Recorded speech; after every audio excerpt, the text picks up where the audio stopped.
Hello मेरे प्यारे दोस्तों। कैसे हैं आप लोग? सब अच्छा चल रहा है ना? आई होप सब अच्छा ही चल रहा होगा।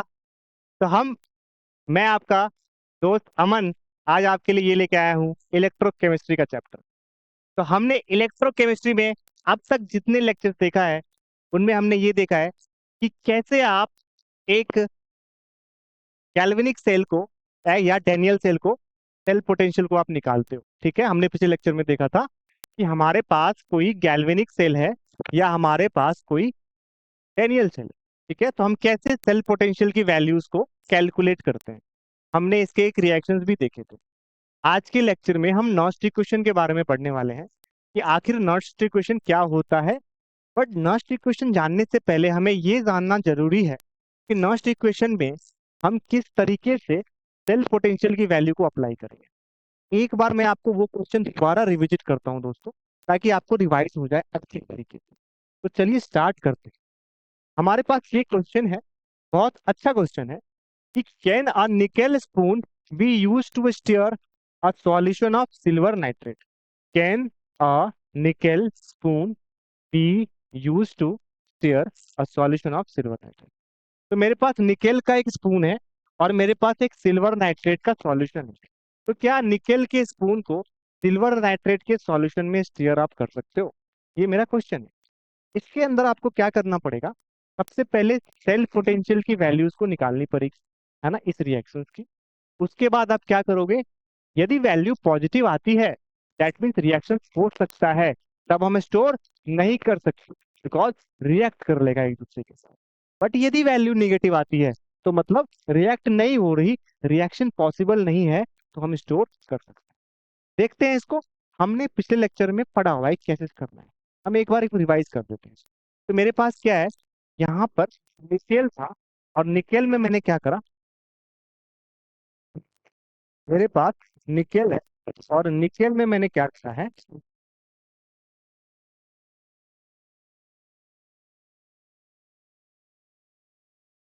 प्लस ए प्लस है।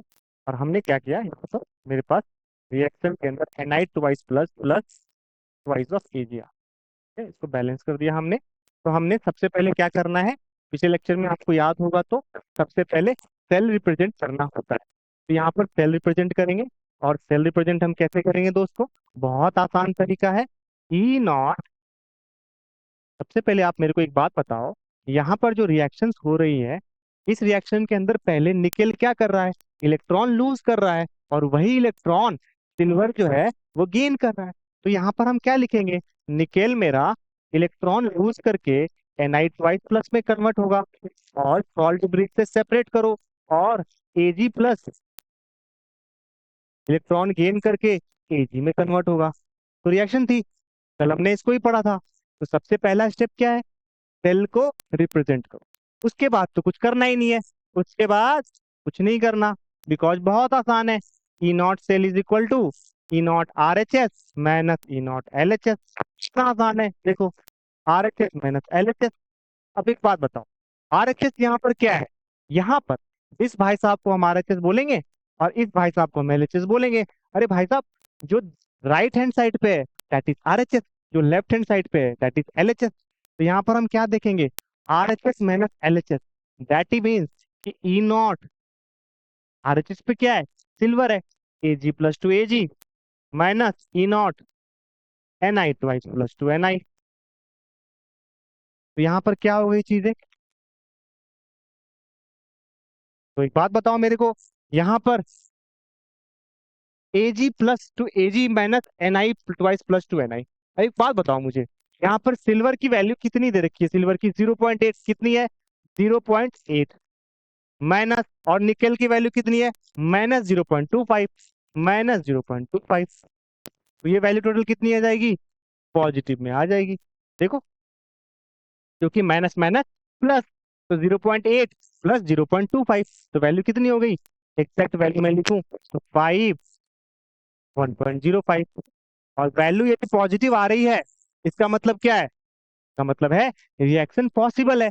और इफ रिएक्शन इज पॉसिबल का मतलब वो कर पाएंगे, तो हम निकेल के स्पून से सिल्वर नाइट्रेट का सॉल्यूशन शेयर नहीं कर, ठीक है? तो रिएक्शन, तो इसमें आप रीजन क्या लिखोगे, since electrode potential that is E not cell is positive therefore we can not stir silver nitrate solution with nickel spoon. समझ में आ गया?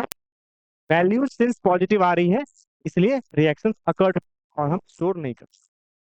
क्लियर है दोस्तों? क्या आपको सारी सबको ये रिएक्शन समझ में आ गई? चलो, अब हम पढ़ते हैं नॉट इक्वेशन के बारे में।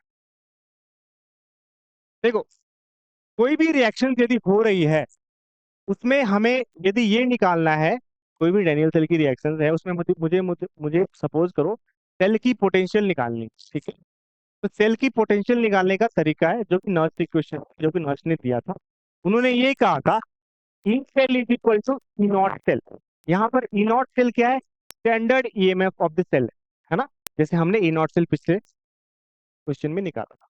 ई cell is equal to E not cell minus R T by N F into L N. तो देखो, what is R? Where R is universal gas constant, T is the temperature, N F क्या है? N factor है। N F क्या है दोस्तों? N factor. मैं इसको सही तरीके से लिख देता हूँ, ये एन एफ मेरा एन फैक्टर है, ठीक है? और एल एन, एल एन का मतलब क्या होता है दोस्तों? Log E, where L N is equal to log E. Where L N is equal to, L N क्या है भाई? जब लॉग का बेस ई होगा ना तो उसको हम एल एन कहेंगे, ठीक है? मान लो लॉग एल एन 10 है तो लॉग का बेस ई और पावर 10। किसी भी लॉग का यदि बेस ई है तो उसको हम एल एन कहते हैं, ठीक है? L N. अब यहाँ पर क्या देखा मैंने? प्रोडक्ट का concentration divide by to the power उसके कोफिशिएंट, है ना? जैसे आप केमिकल इक्विलिब्रियम में इक्विलिब्रियम कांस्टेंट निकालते थे, वैसा ही कुछ है यहाँ पर। D to the power C into D to the power D divide by A to the power A into B to the power B. समझ में आया? कोई दिक्कत है? ये नॉस्ट इक्वेशन है अपना, सिंपल है। तो दिस इज कॉल्ड नॉस्ट इक्वेशन। तो ब्रैकेट में डाल देता हूं मैं ताकि समझने में थोड़ी आसानी हो।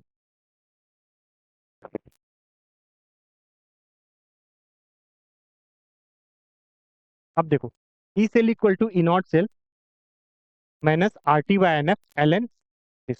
अब एक बात बताओ मुझे, यहाँ पर मैं सारी वैल्यूज लिख देता हूँ एक बार। वेयर ई नॉट सेल की वैल्यू कितनी है? ई नॉट सेल क्या है मेरा? E not cell is standard EMF, ठीक है? पहला तो ये। उसके बाद यहाँ पर आर इज इक्वल टू क्या है? Universal gas constant, universal gas constant. उसके बाद टी मेरा यहाँ पर क्या है दोस्तों? टेम्परेचर है। और एन एफ क्या है? नंबर ऑफ इलेक्ट्रॉन्स लॉस्ट और गेन। इलेक्ट्रॉन का कितना लॉस और गेन हो रहा है उसको हम एन फैक्टर से डिनोट कर रहे हैं, ठीक है? और दिस वन इज, हम जब याद करो प्रोडक्ट, ठीक है? यहां तक समझ में आ रहा है क्या? ये इक्वेशन सबको समझ में आ रही है? नॉस्ट ने ये इक्वेशन दिया था कि E cell is equal to E not cell. E not cell यहाँ पर क्या है? Standard EMF of the cell minus R T by N F, where R is equal to universal gas constant, T is equal to temperature, N F is equal to N factor, मतलब number of electron lost और get, ठीक है? L N, L N क्या है अपना? जिस log का base ई हो उसको हम एल एन कहते हैं। जैसे एल एन 10 होगा तो लॉग बेस ई पावर 10, ठीक है? Into C to the power C into D to the power D, that means product का concentration to the power their coefficient divide by reactant का concentration to the power their coefficient. क्या आपको ये equation समझ में आ गई? कोई डाउट है इस इक्वेशन में? तो इस इक्वेशन में हम क्या देख रहे हैं कि जब आप एल एन के पावर को हटाते हो ना तो 2.303 से मल्टीप्लाई कर दो, बिकॉज ई की वैल्यू होती है 2.303। ये बेसिक मैथमेटिकल एक्सप्रेशन है जो आप क्लास 11th में पढ़ते हो और आपने पढ़ा होगा, और आप फिजिक्स की पहली लेक्चर्स में भी बेसिक्स ये पढ़ाए जाते हैं। तो ये तो आपको पता होगा कि जब भी आप एल एन को हटाओगे लॉग 10 लगाओगे तो आप 2.303 से मल्टीप्लाई करते हो, ठीक है? बिकॉज ई की वैल्यू कितनी होती है? 2.303। तो हमने क्या करा, इसको वहां से मल्टीप्लाई कर दिया। समझ में आया? तो ये इक्वेशन जब आप लॉग लगा रहे हो तो 2.303 से मल्टीप्लाई हो जाएगा। इसी इक्वेशन को जब आप टेम्परेचर की वैल्यू स्टैंडर्ड कंडीशंस पे, टेम्परेचर की वैल्यू क्या होगी? 25 डिग्री सेल्सियस टेम्परेचर होगा standard room temperature, that means 298 kelvin. और आर यूनिवर्सल गैस कांस्टेंट, इसकी एसआई यूनिट में लिखोगे आप, तो 8.314 लेके चलो। तो जब आप इस वैल्यू को कैलकुलेट करोगे, मल्टीप्लाई करोगे, तो एक्चुअली मेरे ई नॉट सेल की वैल्यू क्या आएगी? ई सेल की वैल्यू आएगी, E cell is equal to E not cell minus 0.0592 by N, where N is N factor, into log of product by reactant. ठीक है, प्रोडक्ट बाय रिएक्टेंट। तो मैं यहाँ पे लिख देता हूं वैसे, C to the power C into D to the power D divide by A to the power A into B to the power B. क्या आपको ये चीजें समझ में आ गई? ये मेरा ई सेल की वैल्यू थी। ये इक्वेशन इतना इंपॉर्टेंट है, इस इक्वेशन से हम बहुत सारे क्वेश्चन सॉल्व करेंगे, नॉस्ट इक्वेशन से, और मैं आज आपको न्यूमेरिकली सॉल्व करके भी दिखाने वाला हूँ। क्या आपको ये इक्वेशन समझ में आ गई? E cell is equal to E not cell minus 0.0592 by N into log of product by reactant. Product और रिएक्टेंट जो है मेरा, ये दोनों क्या है? आयंस में आने चाहिए, बिकॉज प्योर सॉलिड और प्योर लिक्विड का वन होता है। ये तो हमें इक्विलिब्रियम चैप्टर में हमने पढ़ा हुआ है। तो this reaction is, this particular equation is very very important, this particular equation is very important। और ये इक्वेशन इतना इंपॉर्टेंट है दोस्तों कि इसको आप लोग अच्छे से बाय हार्ट लर्न कर लेना, ठीक है? इससे हम बहुत सारे क्वेश्चन को सॉल्व करने वाले हैं। एक एक करके हम सारे क्वेश्चन सॉल्व करेंगे। एक बार मैं दोबारा से आपको नॉस्ट इक्वेशन बता देता हूँ। नॉस्ट ने ये बोला था, कोई भी रिडॉक्स रिएक्शन जिसमें एन इलेक्ट्रॉन का एक्सचेंज हो रहा है, उसमें हम ईएमएफ ऑफ द सेल की वैल्यू, यानी इस रिएक्शन की वजह से जो करंट प्रोड्यूस होगा उसकी वैल्यू हम कैसे निकालेंगे? ई नॉट सेल, जो standard EMF of the cell है, जो इस एलिमेंट की वजह से हो रहा है, जो भी मेरे पास मेटल है, minus R T by N F. R is universal cost constant, T is temperature, N F is N factor, into L N, this is product by reactant का कॉन्सेंट्रेशन। तो यहाँ पर मैंने एल एन हटाया, तो 2.303 से multiply कर दिया, है ना? यहाँ पे लॉग का 10। तो इसको जब आप सॉल्व करोगे तो वैल्यू एक्चुअली आएगी स्टैंडर्ड कंडीशंस पे, E cell is equal to E not cell minus 0.0592 by N into log of product by reactant, है ना? यहाँ पर मैंने टेम्परेचर क्या लेके चले? 25 degree Celsius, that is 298 kelvin. क्या आपको ये इक्वेशन समझ में आ गई? दोस्तों नॉस्ट इक्वेशन से एक क्वेश्चन सीबीएसई पूछता ही पूछता है हमेशा, तो ये क्वेश्चन जरूर आना चाहिए। तो मैं आपको एनसीईआरटी के सारे क्वेश्चन यहीं पे सॉल्व करवा दूंगा। देखो मैंने आपको क्लास के स्टार्टिंग में ही बोल दिया था, जब हमने ये स्टार्ट किया था, कि हम एक एक आपको एक एक क्वेश्चन सॉल्व कराएंगे एनसीईआरटी के। तो मैं आपको एनसीईआरटी के नॉस्ट इक्वेशन से जितने क्वेश्चन बन सकते हैं वो भी सॉल्व करवा रहा हूँ। प्रीवियसली सीबीएसई ने जितने क्वेश्चन पूछे हैं वो भी सॉल्व करवा। चलिए दोस्तों स्टार्ट करते हैं। पहला क्वेश्चन है इस पे। पहला क्वेश्चन क्या कह रहा है?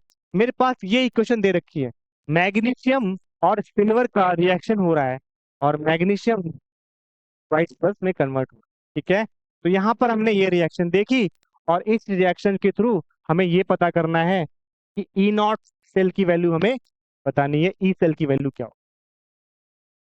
yes। तो इस रिएक्शन में जब हमें ई सेल की वैल्यू पता करनी है, उसके लिए हमें क्या पता करना होगा? इसकी ई नॉट सेल की वैल्यू कितनी है। यदि मेरे पास ई नॉट सेल की वैल्यू आ गई, तो क्या हम नॉस्ट इक्वेशन को अप्लाई कर सकते हैं? और नॉस्ट इक्वेशन क्या कह रहा था दोस्तों? E cell is equal to E not cell minus 0.0592 by N into log of product by reactant, यही कह रहा था। इसमें से हमें क्या क्या पता करना है?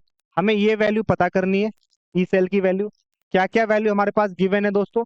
ये वैल्यू हमारे पास गिवन है, ये वैल्यू पता है इन फैक्टर, बिकॉज 2 इलेक्ट्रॉन का लॉस और गेन हो रहा है, और हमें कॉन्सेंट्रेशन भी पता है प्रोडक्ट का और रिएक्टेंट का। ये देखो, तो क्या ये वैल्यू आ जाएगी हमारे पास? ई सेल की वैल्यू आ जाएगी।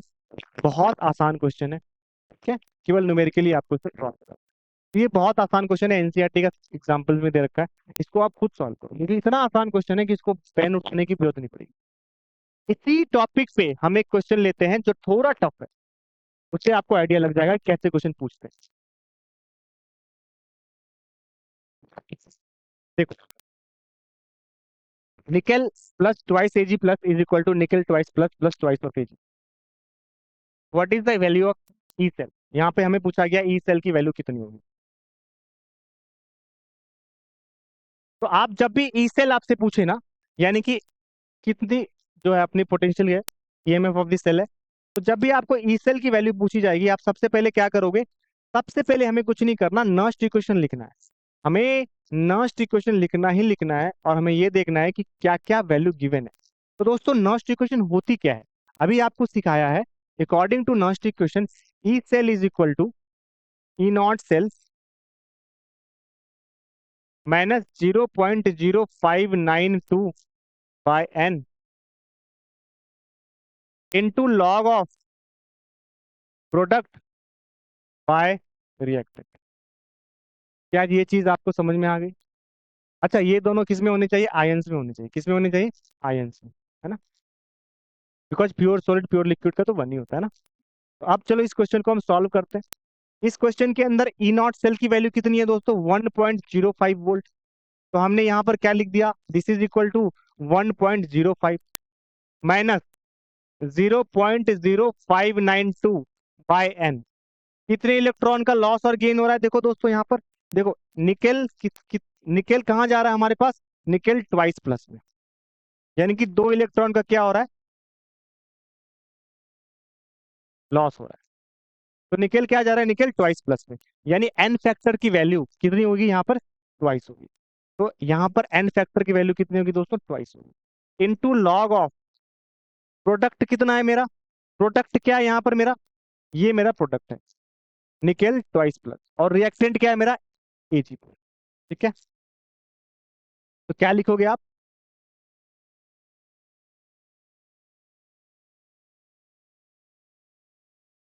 Nickel twice plus divide by AG plus. अब आप लोगों के मन में ये क्वेश्चन आएगा कि सर एक बात बताओ मेरे को, कि यहाँ पर आपने जो मुझे बोला है कि प्रोडक्ट में तो निकेल भी है और प्रोडक्ट में तो सिल्वर भी है, बट ये तो प्योर सॉलिड है ना, इसका तो वन हो जाएगा, और इसका भी क्या होगा अपना? वन हो जाएगा। तो हमें इसलिए बस आयंस को लेना है। कितने लेना? आयंस। अच्छा, एजी प्लस की ट्वाइस कॉफिशिएंट है, तो कॉफिशिएंट को भी हम मल्टीप्लाई करेंगे, तो यानी कि यहाँ पर इसका स्क्वायर। यहाँ तक समझ में आ गया सबको? कोई दिक्कत है? ये कैसे किया हमने? जिन बच्चों को इसमें डाउट आ रहा है कि सर आप मुझे एक बात बताओ, कि जब आपके पास रिएक्टेंट जो है वो निकेल भी है और प्रोडक्ट जो है वो सिल्वर भी है, तो इन दोनों को क्यों नहीं लिखा? दोस्तों ये प्योर सॉलिड स्टेट में है, और प्योर सॉलिड और प्योर लिक्विड स्टेट में वैल्यू हमेशा क्या आती है? वन आती है। तो यानी कि आप यदि इसको ऐसे लिखते, nickel twice plus into AG divide by nickel into AG plus का स्क्वायर। तो एक बात बताओ, प्योर सॉलिड और प्योर लिक्विड में यदि वन वैल्यू आती है, दैट मीन्स यहाँ पर प्योर सॉलिड और प्योर लिक्विड क्या है? ये वाला पार्ट है और ये वाला पार्ट है। दैट मीन्स की वैल्यू कितनी आ जाएगी? एनआई ट्वाइस प्लस की और एजी प्लस। ठीक है, यही तो मैंने यहाँ भी लिखा है दोस्तों, सेम चीज तो लिखी है यहाँ पर। क्या आपको समझ में आ गई चीजें कहाँ से आ रही है? अब देखो, हमें कुछ नहीं करना, वैल्यूज पुट करनी है सब। तो वैल्यूज पुट करते जाओ, वैल्यूज पुट करते जाओ, आराम से करो, कोई दिक्कत नहीं है। 1.05 minus 0.0592 divide by 2 into log of nickel twice plus का कॉन्सेंट्रेशन कितना गिवन है दोस्तों? यहां पर देखो 0.160। तो यानी कि यहां पर हम क्या लिखेंगे? 0.160। ठीक है, डिवाइड बाय, अब बताओ मेरे को एजी प्लस की कितनी गिवन है? यहां पर देखो 0.02 डिवाइड बाय 0.02 का होल स्क्वायर। यहाँ पर है ना एजी प्लस का होल स्क्वायर। तो इस इक्वेशन को आप सॉल्व करोगे तो हमारे पास क्या आ जाएगा? आंसर आ जाएगा। ठीक है, हमें इजिली क्वेश्चन सॉल्व हो जाएगा। ठीक है दोस्तों, तो देखो क्वेश्चन बहुत आसान होते हैं, आपको बस ये समझना पड़ेगा कि सेल्फ पोटेंशियल की वैल्यू यदि निकालनी है तो हमें नस्ट इक्वेशन को यूज करना पड़ेगा। एक बार आप नस्ट इक्वेशन यूज कर लोगे, after that it becomes very easy. इसको तो आसान है ना, स्क्वायर है तो स्क्वायर है तो मतलब क्या होगा? 4 हो जाएगा, 0.0004 एंड 0.160। ठीक है, कैंसल हो जाएगा, 4 से 4 4 जाओ। ठीक है, ये तो आसान है। उसके बाद आपको सिंपली मैनेज करना है, तो ये तो बहुत इजी सॉल्व है। तो क्या आपको ये क्वेश्चन समझ में आ गया? ये जो क्वेश्चन पूछी गई है पेपर के अंदर, क्या आपको ये क्वेश्चन बन जाएगा? है ना, बहुत आसान क्वेश्चन था, आपको ईएमएफ ऑफ द सेल निकालनी थी। हमें इसके लिए कुछ नहीं यूज करना, केवल और केवल क्या यूज करना है, नॉस्ट इक्वेशन को ही यूज करना है। एक बार आपने नॉस्ट इक्वेशन यूज कर लिया तो आपके पास इक्वेशन सॉल्व। क्या आपको ये चीज समझ में आ गई? चलो, अब हम अगले क्वेश्चन में ही जाने वाले हैं। क्वेश्चन धीरे धीरे लेवल अप होते जा रहा है दोस्तों। तो बेसिक से मैं आपको समझा रहा हूँ, और मैं ये भरोसा दिला रहा हूँ आपको कि क्वेश्चन बहुत आसान होते हैं। एक बार आप सारे लेक्चर देख लोगे, गारंटीड है मेरी कि क्वेश्चन बनेंगे ही बनेंगे। तो एक बार आप ध्यान से लेक्चर पूरा कंप्लीट करके देखो और समझने का ट्राई करो। ट्राई टू अंडरस्टैंड कि सर क्या समझाना चाह रहे हैं। देखो अगला क्वेश्चन है। अब ये क्वेश्चन थोड़ा सा, मैंने क्या बोला, क्वेश्चन का लेवल मैं ऊपर उठा रहा हूँ। अभी क्वेश्चन का लेवल मैंने यहाँ से यहाँ उठाया है, अब यहाँ से यहाँ उठाऊंगा। क्यों? इसलिए दोस्तों, क्योंकि आपको अच्छे क्वेश्चन की प्रैक्टिस करवा सकूं। और एक बार मैंने अच्छे क्वेश्चन की प्रैक्टिस यहाँ पे करवा ली तो एग्जामिनेशन हॉल में आपका काम आसान हो जाएगा, क्योंकि आप बोलोगे अरे ये क्वेश्चन तो सर ने करवाया था। इसलिए ध्यान से देखो क्या कर रहा हूं मैं, कि क्रोमियम है, Fe2+ है, क्रोमियम थ्राइस प्लस है और Fe के साथ रिएक्शन कर रहा है। मुझे बताना है EMF of the following cell. Cell की मुझे ईएमएफ बतानी है 25 डिग्री सेल्सियस, दैट मीन्स मुझे नॉइस डिफरेंशियल यूज करना है 298 केल्विन पे। ठीक है, चलो स्टार्ट करते हैं। तो पहली चीज मुझे इसके अंदर क्या पता करनी पड़ेगी, ई नॉट सेल की वैल्यू नहीं गिवन है।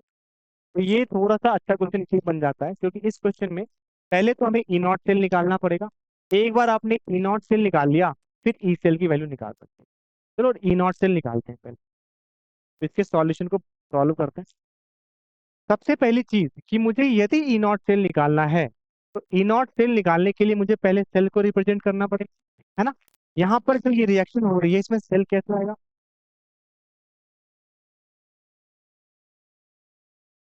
देखो, क्रोमियम जो है मेरा, वो किस में कन्वर्ट हो रहा है, chromium thrice plus, salt bridge. और Fe2+ किस में कन्वर्ट हो रहा है दोस्तों, Fe। ठीक है, तो यहाँ पर हमने सबसे पहले क्या करा, सेल को रिप्रेजेंट कर लिया। अब एक बार सेल को रिप्रेजेंट आप कर लोगे, इसका मतलब आप ई नॉट सेल की वैल्यू तो इजिली लिख सकते हो। क्या लिख सकते हो, E not cell is equal to E naught R H S minus E naught L H S. आसान है, R H S minus L H S. और यहाँ पर मेरा आर एच एस क्या है और एल एच एस क्या है ये बताओ। तो दोस्तों आर एच एस क्या है मेरा, ई नॉट, ये वाला part, that means Fe twice plus two Fe। और एल एच एस क्या है मेरा, E naught C R thrice plus two C R, है ना। R H S minus L H S, ये मेरा पार्ट क्या था, ये वाला part. This is R H S and this is L H S. तो मैंने क्या लिखा है, R H S minus L H S लिखा है। तो यहाँ पर मुझे एक बात बताओ, आर एच एस की वैल्यू कितनी गिवन है, -0.44। और एल एच एस की वैल्यू कितनी गिवन है, -0.74, -0.74। तो ये वैल्यू कितनी आ गई दोस्तों, -0.44 plus 0.74, that means this is equal to 0.30। क्या आपको ये वैल्यू समझ में आ गई? क्या आपको समझ में आया मैंने कैसे निकाला इसको? मेरे पास ये इक्वेशन दे रखी थी, मेरे को यहाँ पे standard EMF of the cell यानी ई नॉट सेल की वैल्यू पहले निकालनी पड़ेगी। तो मैंने पहले क्या करा, सेल को रिप्रेजेंट कर लिया। सेल को कैसे रिप्रेजेंट करा है, क्रोमियम क्या हो रहा है, पहले ऑक्सीडेशन हो रही है, इलेक्ट्रॉन लॉस करके क्रोमियम 3+ में कन्वर्ट हो रहा है। Then after that salt bridge आ रहा है मेरा, और फिर Fi2+ Fe में कन्वर्ट हो रहा है। तो ई नॉट सेल की वैल्यू क्या हो जाएगी, are H S minus L H S हो जाएगी। आर एच एस क्या है मेरा, आयरन वाला पार्ट। आयरन वाले पार्ट की वैल्यू कितनी है, यहाँ पे देखो, -0.44 लिख दिया। और एलएचएस क्या है मेरा, क्रोमियम वाला पार्ट। क्रोमियम वाले पार्ट की वैल्यू कितनी है, -0.74, मैंने वो भी लिख दिया। माइनस माइनस प्लस आ गया, उसके बाद 0.3, आंसर आ गया। कितना आसान था, है ना। ई नॉट सेल बिल्कुल ही स्टेप बाय स्टेप करो, पहले सेल को रिप्रेजेंट करो, उसके बाद are H S minus L H S करो, सारा रिडक्शन पोटेंशियल में होना चाहिए, आंसर आपका आ जाएगा। अब मुझे ई नॉट सेल पे नहीं रुकना, बिकॉज मुझे ई सेल की वैल्यू निकालनी है। ट्रिकी क्वेश्चन इसलिए है क्योंकि ई नॉट सेल आपने निकाल दिया, अब आपको ई सेल निकालना है दोस्तों। तो एक बात बताओ मेरे को, ई सेल की वैल्यू कितनी हो जाएगी, सोच के बताना। ई सेल इक्वल टू क्या होता है?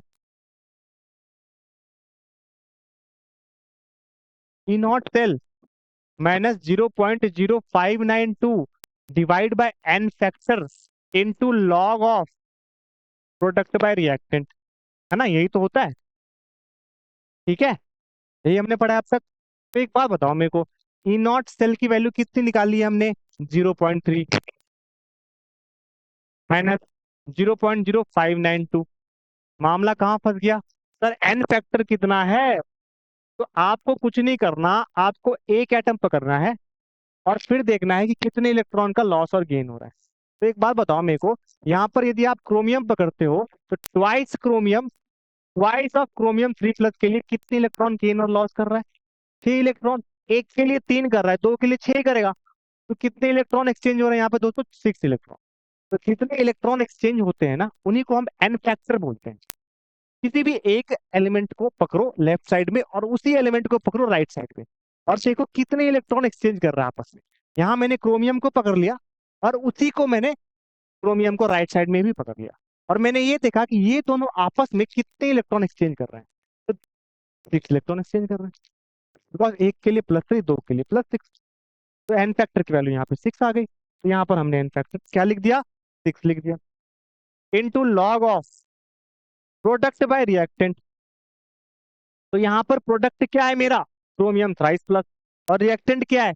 3Fe2+। क्रोमियम थ्राइस प्लस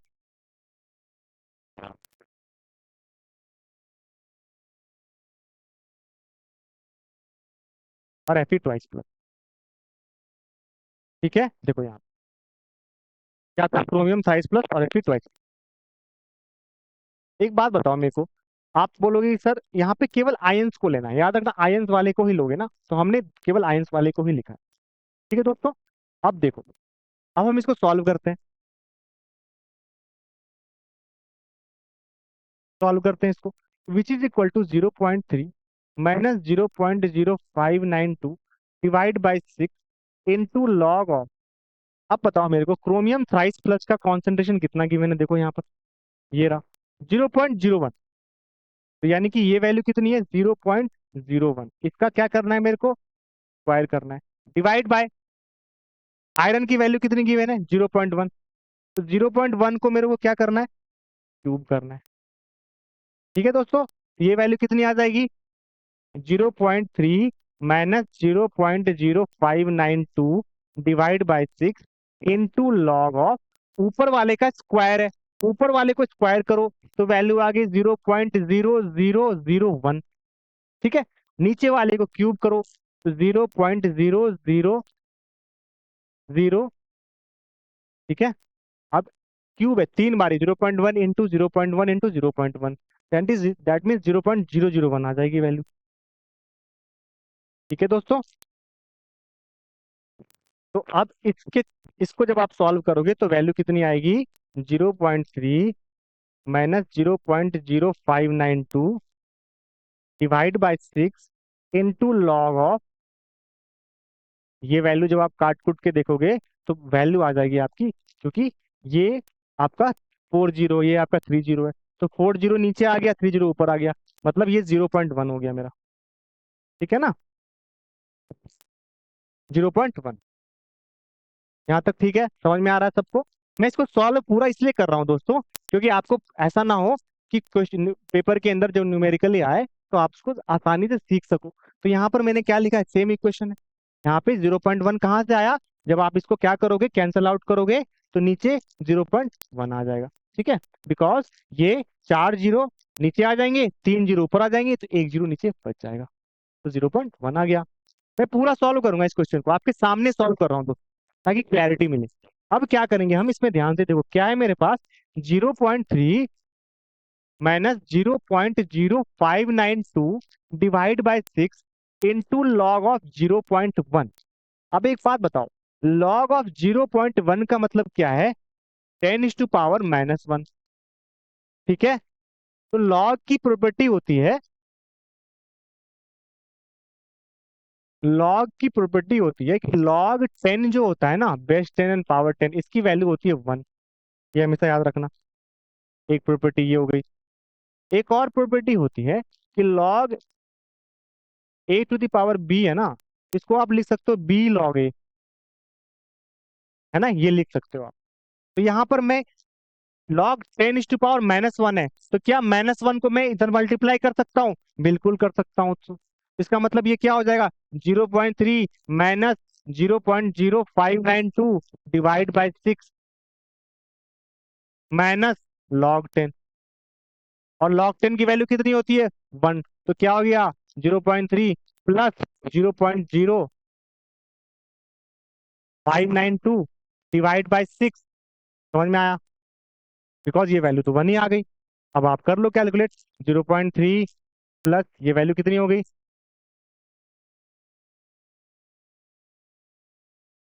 ठीक है। तो क्वेश्चन बहुत ही आसान आता है, आपको क्वेश्चन से घबराने की जरूरत नहीं है। आपको हमेशा ये सॉल्व करना पड़ेगा कि एक्चुअल में आंसर कैसे आ रहा है और क्यों आ रहा है। ठीक है। तो ये याद रखना आप हमेशा कि मैंने इस क्वेश्चन को पूरा इसलिए सॉल्व करा है दोस्तों, ताकि आपको ये पता लगे कि पेपर में जब भी ऐसे क्वेश्चन आएगा, आपको वैल्यूज देख के, कैलकुलेशन देख के घबराना नहीं है। बिकॉज आप जितना पेशेंस रहोगे, उतना ही आपका क्वेश्चन सॉल्व करने में हेल्पफुल होगा। ठीक है दोस्तों, क्या आपको समझ में आ रही है मैं आपको क्या बताना चाह रहा हूँ? क्लियर है चीजें? इसको इस तरीके से समझना पड़ेगा आपको। ठीक है। अब देखो, हमने ये क्वेश्चन को पूरी तरीके से सॉल्व किया है। आप चाहो तो मैं दोबारा बता सकता हूँ आपको ब्रीफली। सबसे पहले मैंने ई नॉट सेल की वैल्यू निकाल दी, R H S minus L H S करके। ये वैल्यू आ गई 0.3। एक बार हमारे पास ई नॉट सेल की वैल्यू आ गई, तो उसके बाद हमने क्या करा, सबसे पहले मैंने ई नॉट सेल की वैल्यू निकाल दी। एक बार ई नॉट सेल की वैल्यू आ गई हमारे पास, उसके बाद हमने ई सेल की वैल्यू निकाल दी। ठीक है।